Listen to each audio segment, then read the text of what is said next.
बहादुर के पैरों के नीचे मैं राम हौसला सोनकर बैठ करके बाबा साहब के कार्यक्रमों को आगे बढ़ाया है। दिल्ली में इस बात को हमारे बेटा हुबलाल सोनकर अच्छी तरह जानते हैं। बाबा साहब डॉक्टर भीमराव अंबेडकर महू और इंदौर में क्यों पैदा हुए? उनके मन की उनकी बस की बात हो रही थी। जब उनकी माँ इंदौर महू छावनी में पहुंची तब वो पैदा हुए, नहीं तो उनके पिताजी रामजी राव रावलपिंडी में सूबेदार मेजर थे। उस समय पर ब्रिटिश गवर्नमेंट और बहार रेजिमेंट जो ब्रिटिश गवर्नमेंट की थी, उस समय भारी युद्ध चला था। सन 1875 से लेकर के 1890 तक वो रावलपिंडी में थे। उसके बाद रामजी राव का प्रमोशन होकर के बाबा साहब बन रहे, बाबा साहब बन रहे,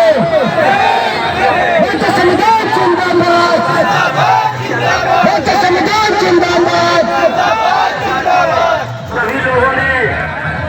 तो बाबा साहब उनकी माँ उनका ट्रांसफर जब रावलपिंडी से महू छावनी में हो गया, उस समय इंडिया के पश्चिमी भाग का हेडक्वार्टर था। वहीं पर बाबा साहब डॉक्टर भीमराव 14 अप्रैल 1891 की रात में पैदा हुए। ये है बाबा साहब की जीवन।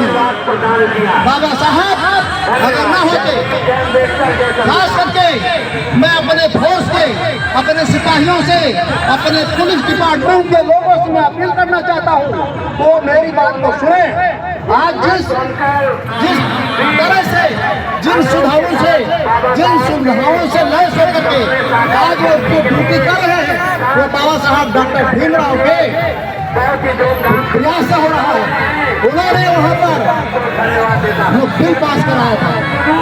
बाबा साहब अम्बेडकर न होते तो किसी को जेल तक पहनने का अधिकार नहीं था।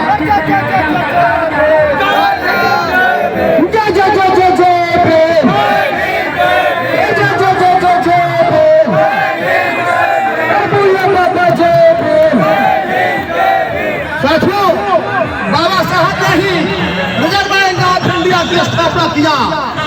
रिजर्व बैंक ऑफ इंडिया की स्थापना किया बाबा साहब ने ही।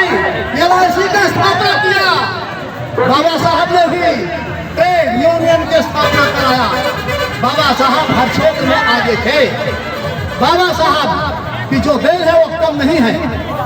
फिर आगे चल करके थे, इसलिए उसके लिए धन्यवाद। फिर समय मिलेगा।